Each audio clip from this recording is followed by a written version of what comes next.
Madame, Monsieur, bonsoir. C'est toujours avec le même plaisir que je vous informe sur Gabon 24.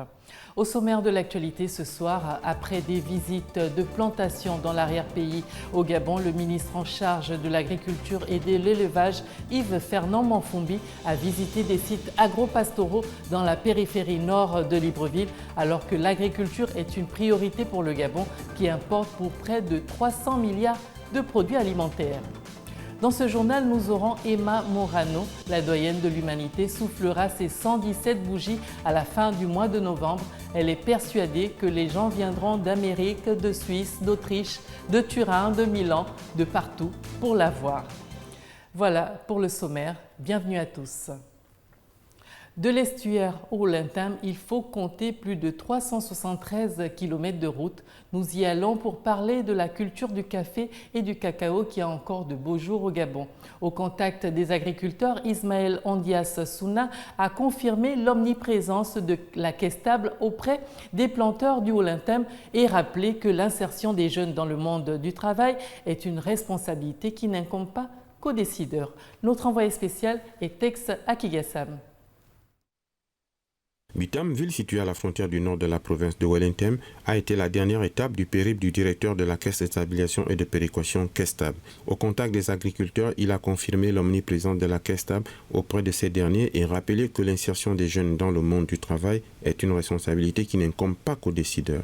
Même si le président de la République, Ali Bongo Ondimba, fonde un espoir dans cette jeunesse pour la construction du Gabon de demain, a dit Ismaël Ondias au cours de la rencontre avec les agriculteurs. Il a demandé aux planteurs de se constituer en coopérative pour une meilleure assistance technique de la Caisse de stabilisation et de péréquation qui ne faillira pas dans ce contrat de confiance avec les agriculteurs. Le représentant des agriculteurs se dit confiant. La Caisse continuera à nous soutenir et à nous aider. Nos doléances de l'année passée ont été exaucées. Nous remercions vraiment la Caisse stable. Les agriculteurs ont promis au directeur de la Caisse stable de meilleures productions de café et de cacao dans les prochains mois. Nous allons faire le maximum pour que tout marche bien, que la production soit bonne.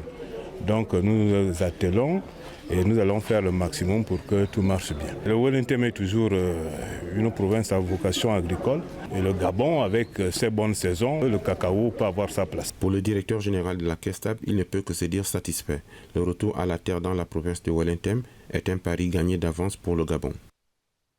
Et cette visite du ministre en charge de l'agriculture et de l'élevage, Yves Fernand Manfumbi, qui est allé samedi sur les sites agro-pastoraux d'Alibandeng, dans le premier arrondissement de Libreville et un autre à Akanda, au nord de Libreville.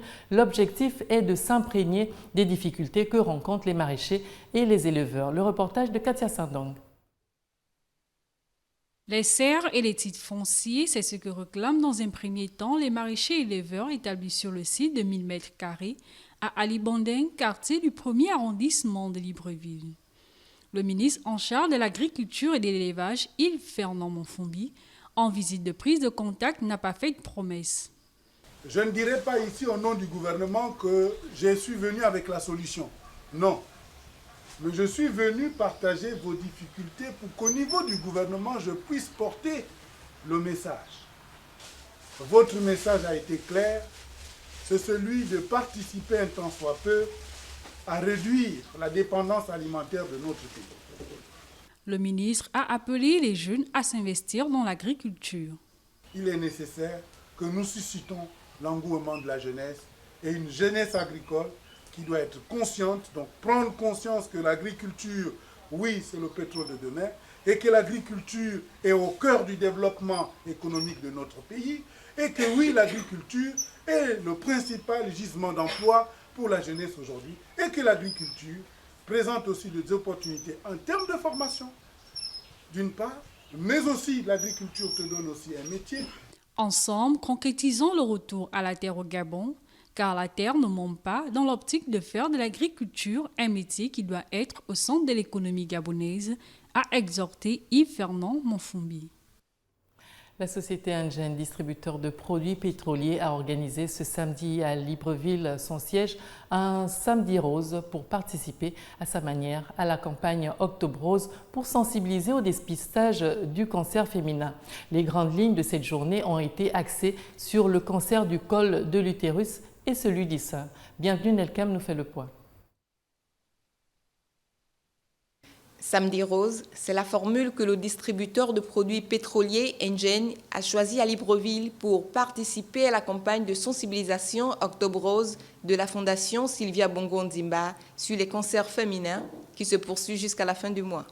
On est là pour faire en sorte que tout ce qui peut contribuer au bien-être social et économique du pays, on est partie prenante. Donc cette initiative lancée par notre ressources humaines et notre médecin d'entreprise, je l'ai acceptée d'autant plus qu'elle contribue justement à faire en sorte qu'on éduque, qu'on partage nos connaissances avec tout un chacun, aussi bien nos employés que nos gérants. Et par là, on espère que cette diffusion de l'information va permettre de lutter efficacement contre la lutte contre le cancer féminin. Sur le boulevard Bessieux, siège d'Engen à Libreville, une conférence sur le cancer de l'utérus et celui du sein, les plus fréquents au Gabon, a marqué ce samedi rose. Cette conférence débat avait pour objectif de sensibiliser les agents sur l'importance du dépistage. Sinon, le message passe. Parce que pour le dépistage, avec le frottis cervico-vaginal, nous avons constaté la disparition de certaines infections. Et il y a de plus en plus de femmes qui viennent pour ce dépistage-là. Donc, nous avons foi que le message passe. Les grands facteurs de risque reconnus du cancer de l'utérus sont le papillomavirus humain, HPV, les rapports sexuels, surtout chez les plus jeunes, le tabagisme, la diminution de l'immunité, le nombre de partenaires et les infections peuvent développer le cancer. Les spécialistes conseillent de faire le dépistage pour prévenir la maladie. Note de culture dans cette édition pour parler précisément de musique. Kevin Abogué, artiste-compositeur gabonais, a donné son premier café-concert vendredi soir dans les jardins de l'Institut français du Gabon à Libreville. De son premier album Tegbe, qui signifie « Lève-toi » et s'adresse aux enfants d'Afrique, Kevin Abogué prône pour la conscientisation des peuples. Le reportage est de Renandem et Mirandangé.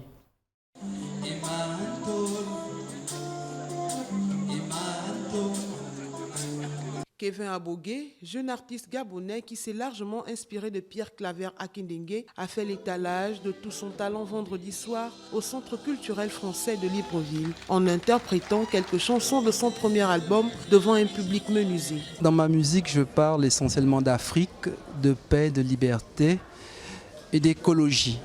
Voilà, j'essaye de ne pas m'éloigner de l'actualité, puisque c'est l'actualité qui nourrit mon inspiration. Les messages sont des messages d'amour, de paix, de liberté aussi. Jusqu'au bout de la nuit, la prestation de Kevin Abogué a transporté ses fans. Je pense que Kevin Abogué est une lumière dans son art. Je crois que nous avons été merveilleusement édifiés par son art musical. Et nous pensons que le meilleur reste à venir. Kevin Abogué, je peux dire que c'est la relève d'Akindengue parce que vraiment son concert m'a vraiment émerveillé et vraiment c'était formidable. La conscientisation des peuples par la musique, c'est le message premier de Kevin Abogué. Pendant une heure, de nombreux fans ont pu découvrir les titres Sémé, Akaga et Meloua. L'artiste a fait un grand pas dans l'univers de la culture gabonaise. Cette première réussite le conforte donc dans sa passion de la musique. En bref et en images, les événements en Afrique débutent avec le Congo où le gouvernement de ce pays a adopté en Conseil des ministres un projet de loi instituant le statut de chef de l'opposition. Ce statut sera octroyé au leader du parti politique qui aura obtenu le plus grand nombre d'élus à l'Assemblée nationale après la majorité parlementaire.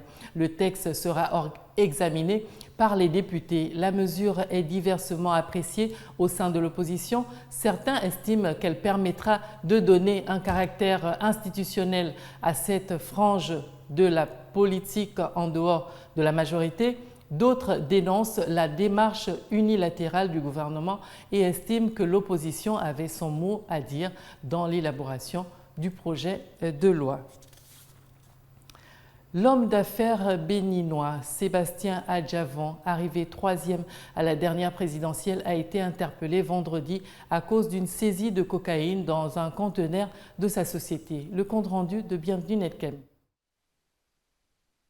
Tout débute au petit matin vendredi au port de Cotonou lorsque des gendarmes de la brigade maritime interceptent un conteneur en provenance du Brésil est destiné à la société Common Cajaf, dont Sébastien Ajavon, 3e à la dernière présidentielle au Bénin, est le propriétaire. À l'intérieur, les gendarmes saisissent 18 kilos de cocaïne pure d'une valeur estimée à environ 9 milliards de francs CFA. Dans la foulée, 3 employés de la société sont arrêtés, puis placés en garde à vue. Alerté, l'homme d'affaires béninois convoque alors une conférence de presse au cours de laquelle il dénonce un coup monté et dit se tenir à la disposition de la justice pour que la vérité éclate. C'est à l'issue de cette conférence de presse qu'il est interpellé. Il est d'abord emmené à la brigade maritime de la gendarmerie vers 18h. Il y passe 4 heures, mais selon l'un de ses avocats, il ne signe aucun procès verbal. Puis, vers 22h, à la demande du procureur, il est conduit avec ses 3 employés à l'ORCERTID, l'office spécialisé dans la lutte contre le trafic de drogue au Bénin.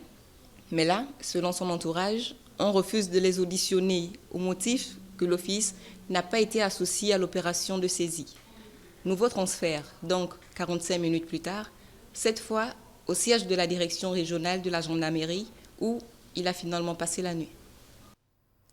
Passons du Bénin au Togo. Le Premier ministre français Manuel Valls effectue à partir de vendredi une tournée en Afrique de l'Ouest qu'il a débuté par ce pays.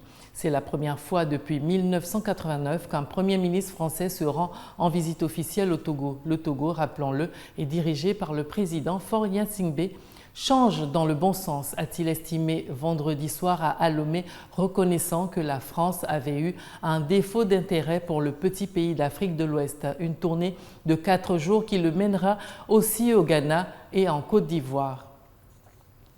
Et puis, ce détournement, les autorités kenyanes enquêtent sur un détournement de fonds évalué à 50 millions de dollars. Cette fraude financière implique de hauts responsables du gouvernement, dont le ministère de la Santé, car les deniers étaient destinés au programme de gratuité des soins dans les maternités. Marina Mendaman nous fait le point.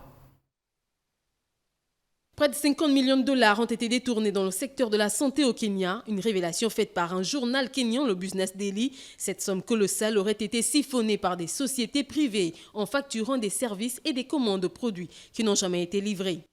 Les fonds détournés avaient pour objectif de lancer le programme de gratuité des soins dans les maternités, un projet extrêmement important pour le gouvernement actuel et le chef de l'État kényan.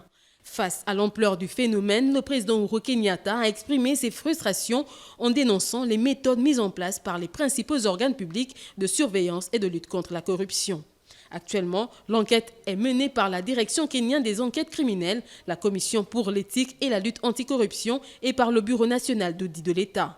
À cet effet, le ministre de la Santé a promis se prononcer à la fin de l'audit. Elle souhaite que les hauts fonctionnaires impliqués dans ce dossier répondent de leurs actes. On rappelle, cette présumée fraude est la dernière d'une longue série de cas de corruption signalés dans l'administration publique du Kenya.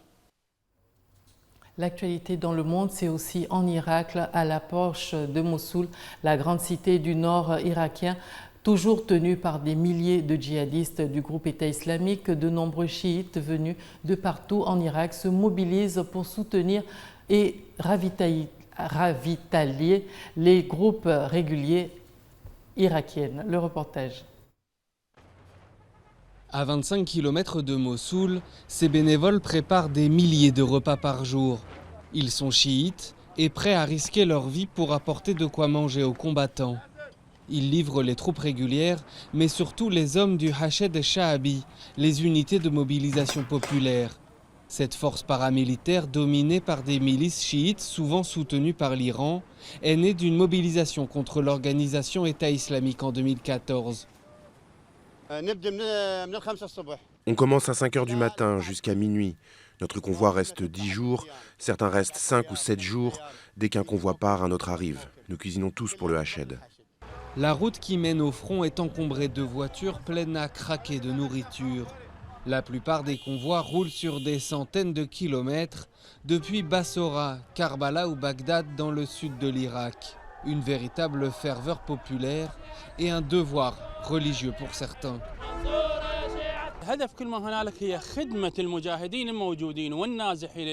L'objectif est de servir les combattants, mais aussi les réfugiés chassés par l'EI, pour qu'ils puissent sécuriser la région et leur permettre de rentrer chez eux sains et saufs.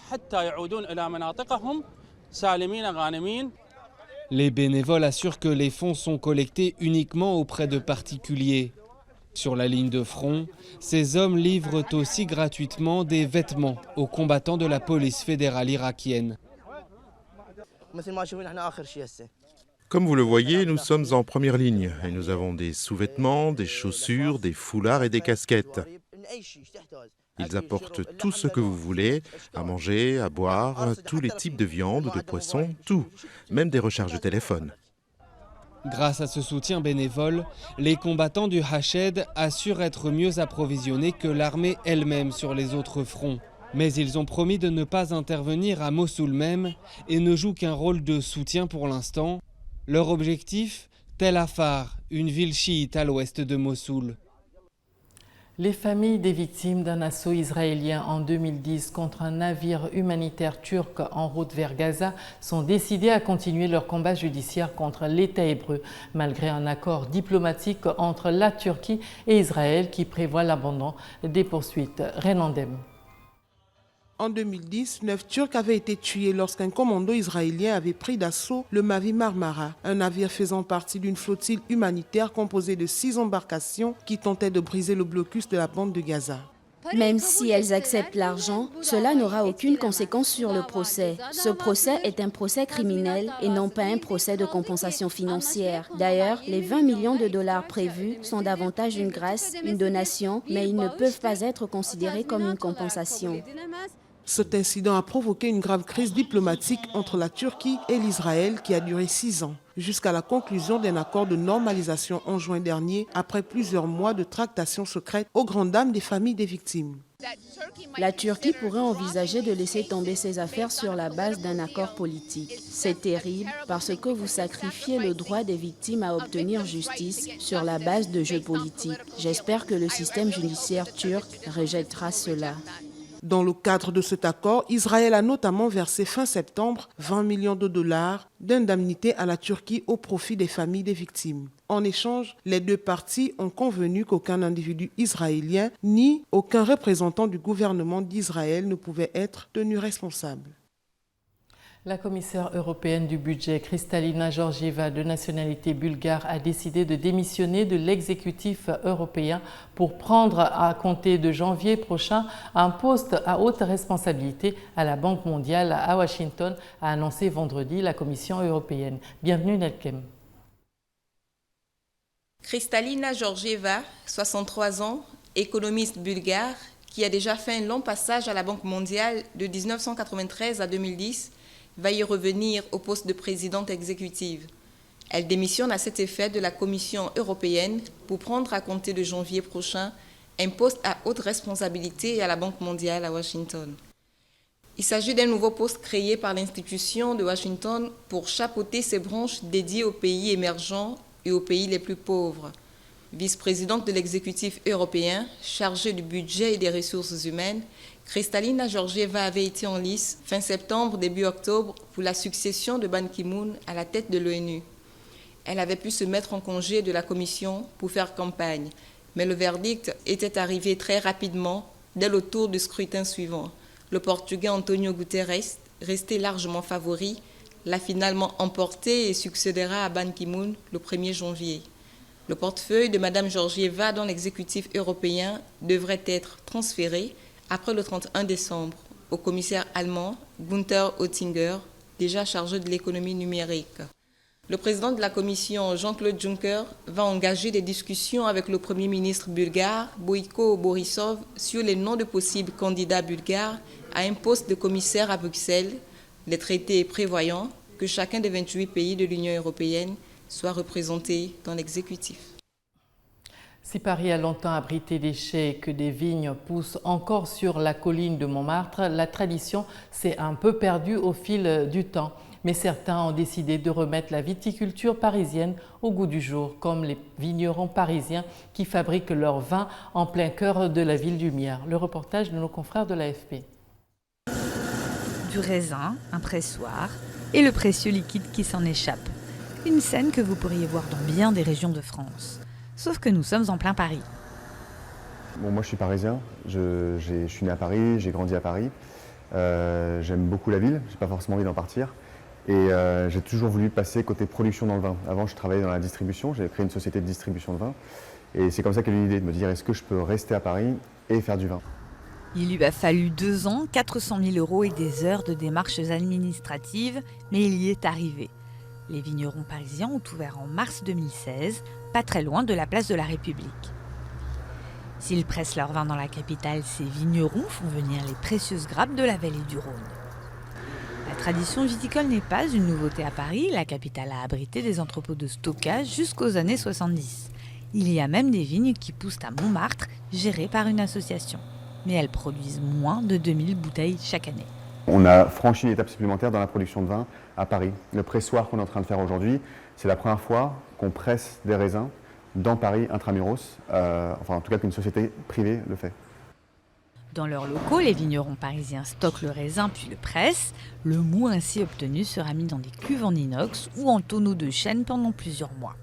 Ils se veulent aussi pédagogues et expliquent le processus aux amateurs de vin qui viennent suivre des cours sur place.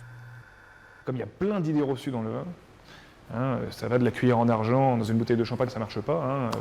Ou alors on vous explique que le meilleur vin sur le fromage c'est le rouge alors que le blanc c'est bien mieux en général.